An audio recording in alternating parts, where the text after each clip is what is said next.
hermoso libro acá en mis manos, que probablemente lo van a mostrar mis compañeros.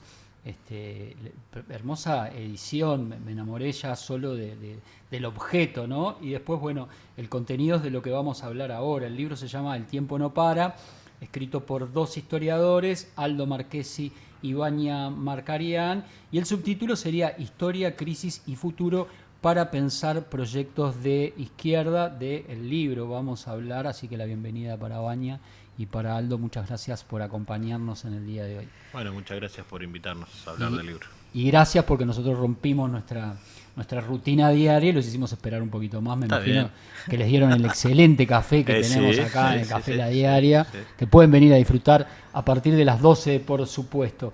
Bueno, yo decía una breve referencia a esta colección, ¿no? Porque es parte de una colección el libro. ¿Qué me pueden decir de esta editorial, del objeto, ¿no?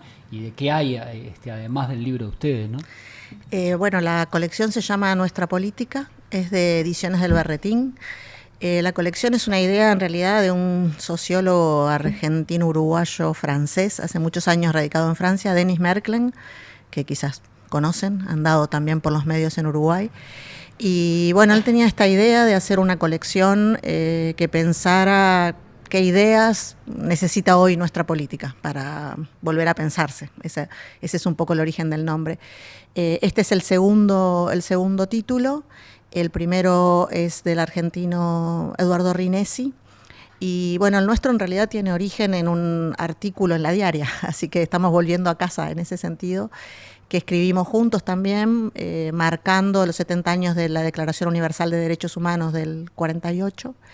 Y bueno. Sí, quiero comentar también que el lunes, en la edición de La Diaria del fin de semana, hubo una nota muy interesante que la recomiendo a quienes se interesen para entrarle un poco al libro, a quienes no lo tengan en sus manos como yo. Una nota escrita por Natalia Gual que recogió el día de la presentación, donde se deslizan conceptos que por supuesto están en el libro y bueno, muy interesantes por otra parte.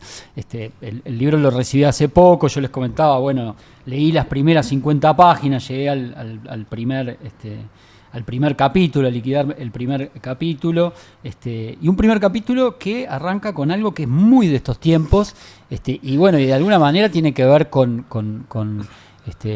lo que quiere pensar el libro, cómo se lee a la izquierda desde este tiempo, pero cómo eso se relaciona con la mirada que teníamos habitualmente hacia el pasado. Y si los compañeros me pueden poner el meme allí en portada, es un meme clásico que se utiliza para muchísimas cosas, que básicamente lo vamos a traducir del inglés. La chica que se acerca a cámara dice: las crisis históricas que estoy atravesando. El personaje central es el yo, el que mira, el que se da vuelta, y la chica que se va son las crisis históricas que estoy investigando. Es un meme que un día te sorprendió, Aldo. Sí, es un dilema clásico del historiador que tiene alguna inquietud por el presente que vive, ¿no? De alguna forma, cuando estudiamos historia también estamos en diálogo permanente con el presente. Y era en tiempo del COVID, me acuerdo que vi eso, y que como que en la sensación de que el mundo se estaba cayendo, estaba cambiando rápidamente, y cómo de alguna forma las formas que uno tiene de ver el pasado, de pensar el pasado, se rearman, se repiensan a medida que el presente va cambiando, ¿no? Me parece que es un clásico, es una pregunta clásica de los historiadores. De hecho, recuerdo un reportaje que hace muchos años le hicieron a Barrán, y él decía que bueno, que en el medio de los 60s él iba a la Biblioteca Nacional y se sentía como un bicho raro. Para entrar a la Biblioteca Nacional tenía que atravesar manifestaciones, quilombos, líos, y bueno, pero que él lo que estaba haciendo era pensando en el pasado para de alguna forma intervenir en ese presente, ¿no? Y eso, cuando el libro tiene, me parece, la gran pregunta del libro es cómo estos cambios tan radicales que estamos viviendo en los últimos 5 o 10 años a nivel global hacen un presente muy diferente al cual nosotros nos formamos como historiadores. Y cómo ese presente de hoy de alguna forma nos lleva a repensar las maneras que hacemos historia. Se habla del cambio de época. ¿Cuándo se define? ¿Cuándo, porque uno, y se habla de crisis, ¿no? Bueno, por supuesto yo no soy historiador, pero la sensación es que siempre crisis hay. Pero ¿cuándo uno puede definir, bueno, acá ya estamos viviendo algo distinto y ya hablar de cambio de época? Baña, ¿qué pensás? Bueno, eso está en la subjetividad de los actores muchas veces, ¿no? Que sienten, que tienen esta percepción.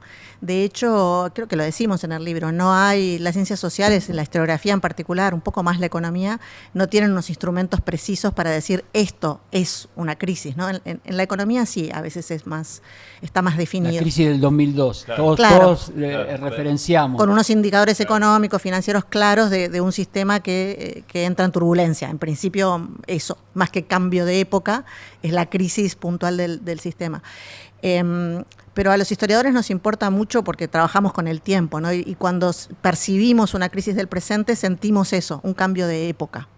Y eso nos da a nosotros la necesaria distancia para pensar que ese otro tiempo es el pasado, que este quiebre lo necesitamos siempre, ¿no? Que ese tiempo, por más cercano que sea, no es un problema solo de proximidad temporal, sino de la subjetividad de las personas que lo viven. Pero a eso sumamos la constatación, o sea, esa sería la crisis del presente, la sensación de eso, de que el mundo en el que nos formamos, que nos daba las pautas para entender lo que estaba pasando, está fracasando, digamos, no está sirviendo para eso. Pero eso se suma una mirada más larga, si se quiere, al siglo XX y una sensación de crisis permanente, que es como una contradicción de términos, ¿no? Entonces creo que también el meme refiere un poco a eso, ¿no? Estoy viviendo una crisis y estoy mirando todas las otras crisis. El meme dice que debería estar investigando. O sea, ¿cuánto del tiempo que yo debería estar dedicando a escribir sobre los 50, los 60, los 20, o sea, diferentes momentos que el siglo XX ha definido de crisis, se me está yendo en intentar pensar la crisis que siento que estoy viviendo? Entonces, es un poco de esa sensación de incomodidad con las pautas interpretativas que tenemos para el presente que nos llevó a repensar el tiempo de crisis que nosotros estudiamos, ¿no? Porque nosotros estudiamos fundamentalmente, Aldo y yo, primero ese momento muy traumático de la dictadura y desde ese momento destejimos lo que podemos decir sobre la crisis de los 60, en particular en América Latina. Entonces, es esa tensión la que intentamos abordar en el libro. Y para pensar el día de hoy, y a ver si interpreté bien, y si vengo en sintonía con el libro, algunos de esos tótems en los que uno se basaba para interpretar el presente también, ¿por qué no?, que eran como, y algunos consensos, ¿no?, que eran como lo nocivas que fueron las dictaduras, los procesos de las izquierdas en el auge del progresismo, ya no sirven tanto para explicar este presente, ¿no? Sí, bueno, un poco, incluso por ahí decimos en el primer capítulo donde trabajamos el concepto de crisis, que para digamos, el lenguaje de la crisis ha sido permanente en la historia, todo el tiempo. En el campo del pensamiento social y las humanidades, uno puede encontrar personas durante el siglo XX que hablan de estamos en una crisis de algo, pero lo que estamos viendo hoy claramente, o por lo menos lo reconocemos como un cambio de época. Como un cambio. Hay algo que tiene que ver con el cambio. Y el cambio tiene que ver con el fin, de alguna manera, de un ciclo, de una manera de pensar la política, de una manera de pensar la relación entre política y economía, de una manera de pensar los derechos humanos, que en el caso del Cono Sur tiene que ver con el ciclo que se inició en los 80s, en las transiciones democráticas, que fueron definiendo una forma de pensar la política, el tiempo histórico, la relación entre lo que nosotros llamamos régimen de temporalidad, la relación entre pasado, presente y futuro, nuestras conceptualizaciones de lo que es la relación entre izquierda y derecha, nuestra conceptualización de lo que son los derechos humanos, o sea, un conjunto de asuntos que de alguna forma se fueron formando en ese ciclo y que hoy parecen estar transformándose.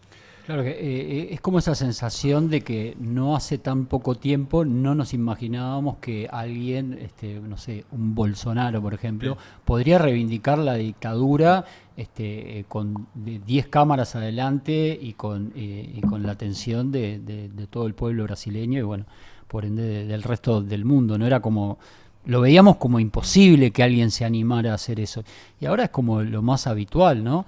Y también es interesante otra cosa que plantean, es como el resurgimiento del enemigo comunista, ¿no? Que uno pensaba que cuando cae el muro de Berlín y cuando caen esas dos concepciones de ese mundo bipolar, bueno, quizás eso iba a tender a desaparecer, pero hoy prácticamente todos somos comunistas si estamos en un lado del espectro político, ¿no? Una cosita. Sí, sí. Tampoco nos imaginábamos un mundo proteccionista. Digamos, hay muchos asuntos que empiezan a quebrarse. Tampoco digamos, ese momento histórico que se marcó como el fin de la historia, donde había triunfado el mercado y la democracia liberal, también marcaba como una serie de concepciones económicas que supuestamente habían llegado para quedarse para siempre. Y todo este mundo de hoy de las tarifas, todo eso tampoco lo imaginábamos, ¿no? O sea, hay muchas cosas que tampoco imaginábamos la crisis del sistema internacional de derechos humanos como existe hoy, que lo evidencia el caso de Gaza, ¿no? O sea, hay muchos asuntos que desde los 90 parecían una promesa de un nuevo presente que hoy está muy en crisis. Sí, le quiero preguntar a Baña sobre esto, y algo que se me ocurrió a mí reflexionando sobre Uruguay más que nada, es como quizás en algún caso, y no sé cómo lo ven, yo capaz que me van a decir, no, esto no sos historiador, no te metas. Pero en esa cuestión de que se cuestionan los derechos humanos y lo que estábamos refiriéndonos recién, ¿se puede citar que Uruguay en algún sentido puede ser la excepción a la regla? ¿Y a dónde voy? A un hecho bien concreto. El crecimiento de la marcha del silencio y de la convocatoria en estos tiempos, ¿es un signo de diferencia o no? ¿Cómo lo ven? En realidad lo que nosotros intentamos hacer es como historizar cómo se formó ese consenso, ¿no? Lo que nos preocupa es eso, cuando nosotros percibimos ese momento de quiebre en el presente, la posibilidad que nos da percibir el quiebre es decir, bueno, ¿cuándo se origina eso que se quiebra? Ese es como nuestro intento. Me importa esto porque nosotros no sabemos si este es un cambio de época, si está ocurriendo en este momento. Nosotros no le podemos decir al futuro lo que va a percibir como su pasado significativo. Eso me parece que es importante. Es una percepción que nace en nuestro caso, pero en mucha gente, de la incomodidad con lo que está pasando ahora, y entonces intentamos decir, bueno, ¿cuándo podemos rastrear que esto empezó a ocurrir, ¿no? Entonces algunas cosas como la que vos planteabas no son contradictorias con lo que estamos intentando decir, ¿no? Nuestro esfuerzo es por supuesto que el lenguaje de los derechos humanos sigue vigente en sectores amplios, no sé si de la población, pero sí de la militancia de izquierda o progresista. Lo que parece haberse roto es eso que vos decías al principio, el consenso, ¿no? La base sobre la que eso se apoya, ¿no? Y también que muchas veces eso ahora es defensivo frente a unas fuerzas nuevas que con legitimidad pública lo cuestionan. Entonces, yo creo que en cualquier país del Cono Sur, si se convoca una marcha en defensa de los derechos humanos, en esta acepción reducida que tiene que ver con las víctimas de violaciones a los derechos humanos durante el periodo del terrorismo de Estado, porque los derechos humanos son muchas otras cosas. Cuando vos decís marcha del silencio en Uruguay, te referís a eso, que conmemora los asesinatos de 4 uruguayos en Argentina en el 76, que pone la figura del detenido desaparecido en el centro de esa conmemoración o de esa señal de recuerdo. Y nosotros creemos que ese tipo de relación con el pasado está en crisis y que en parte es la predominancia de esa concepción de derechos humanos la que hace que sectores grandes de la población estén escuchando y dando legitimidad a las voces críticas, como la de Bolsonaro, por ejemplo, la de Milei y tantas otras, de una versión que en nuestra generación, con esta idea del nunca más, nos parecía obvia, ¿no? La idea de que vos cuanto más conocieras ese pasado, cuanto más lo investigaras, cuanto más lo hicieras presente en la escena pública, cuanto más placas de memoria, cuanto más manifestaciones, estabas previniendo el avance de una experiencia como la del terrorismo de Estado, del autoritarismo, etcétera. Y eso estamos viendo que se quebró. Es eso lo que estamos viendo que se quebró. No estamos diciendo que la consigna no siga siendo válida, que no siga siendo convocante, por supuesto. Es quizás con la marcha del 8 de marzo, la marcha más grande que hay en nuestra ciudad, en el país ahora, no se ha reproducido. Pero nosotros estamos refiriendo como a otra cosa, me parece. Ustedes ahí destacan dentro de los grupos que aún se mantienen, o de los colectivos que todavía mantienen la fuerza, ya que te referías al 8 de marzo, el feminismo. Sí, ¿no? sí. ¿Y cuál es la argumentación? No, lo que nos parece del feminismo, y bueno, esto tendría declinaciones o matices que se podrían hacer, pero ofrece, porque una de nuestras preocupaciones es qué pasado necesita nuestro futuro. O sea, cómo algunas concepciones de un pasado corto, acotado en el tiempo, referido solo a un tipo de injusticias o de víctimas, nos está haciendo difícil imaginar para adelante, ¿no? Y nos parece que el feminismo en gran medida propone un futuro, o sea que propone la eliminación del patriarcado, la crítica radical al patriarcado, en conjunción, digamos, con el cuestionamiento al orden capitalista, en muchos casos, en muchos feminismos, no en todos, propone una imagen de futuro fuerte. Entonces vemos en ese ismo, que es de los pocos que quedan, esa posibilidad.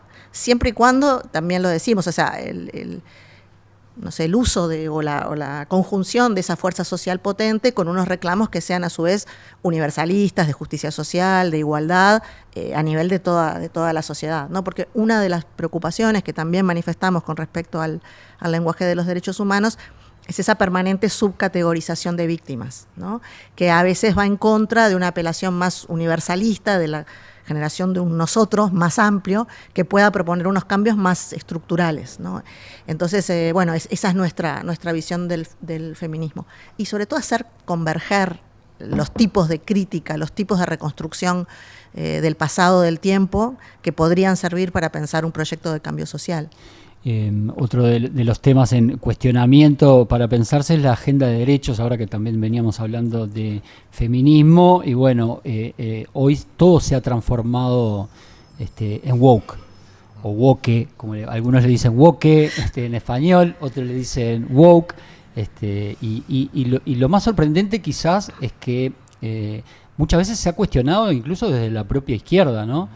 Que fue la que implantó en esta región el avance en derechos, pero al verse derrotada en las urnas, una de las primeras autocríticas que se hizo es interna y es apuntar el dedo. Fuimos demasiado condescendientes con lo trans, con el lenguaje inclusivo, y bueno, podía seguir con etcétera, etcétera, etcétera. Y eso es bastante sorprendente y desde mi punto de vista personal hasta un poco doloroso, ¿no? Sí, nosotros un poco en la misma línea de lo que plantea Baña, en realidad la visión de ese momento es una visión positiva, digamos, en el sentido de que hay una dimensión emancipatoria en estos grupos, hay una idea de búsqueda de libertades, de liberación en algún sentido, que ayudó a revivificar el progresismo de las izquierdas en las primeras décadas del siglo XXI. Y esto que enfatizamos, que es una de las preguntas más grandes del libro, ¿qué pasó con el futuro? ¿Qué pasa con el futuro? ¿Qué pasa con el futuro y las izquierdas? Estos movimientos de la agenda de derechos, estos movimientos de la diversidad, por lo menos hay ideas acerca de cómo sería un futuro diferente al presente, ¿no? Hay una idea de una crítica a ciertas formas de injusticia que se pueden resolver en el futuro. Hay una idea de construir una sociedad, digamos, diferente, utópicamente diferente. Y en realidad el problema no parece estar ahí, el problema parece estar en todos los otros vacíos que tiene la izquierda a la hora de pensar futuros, ¿no? De alguna forma lo que sugerimos que hay otros actores en el mundo que sí están pensando futuros. Las nuevas derechas. Las nuevas derechas, muchas veces asociadas tienen bastante claro, parecía. Exactamente, con cierto... Hay toda una discusión sobre las nuevas derechas, ¿no? Pero hay sectores de las nuevas derechas asociados con ciertos sectores tecnológicos que tienen una dimensión utópica sobre lo que sería un futuro alternativo, reglado por el mercado y la tecnología, de alguna forma. Todo este libertarismo tiene ideas fuertes de futuro. Y sin embargo, creo que es uno de los problemas enormes del progresismo, que uno lo ve en varios lados. Lo que uno ve son estrategias defensivas, pero nunca la idea de, bueno, estamos construyendo, podemos trascender el presente para pensar un futuro que va a ser mejor a este presente, ¿no? Y de alguna forma, en el caso de algunas experiencias de América Latina, la victoria de las nuevas derechas tiene mucho que ver con eso. Bien, tenemos que ir cerrando. ¿Dónde se consigue este hermoso objeto libro lleno de contenido, además? En todas las librerías. ¿Sí? Yo creo que sí. Sí. Sí. Debería estar en todas las librerías. Debería estar. Y creo que está. Bueno, a los dos, muchas gracias por estos minutos aquí en la mañana de La Diaria.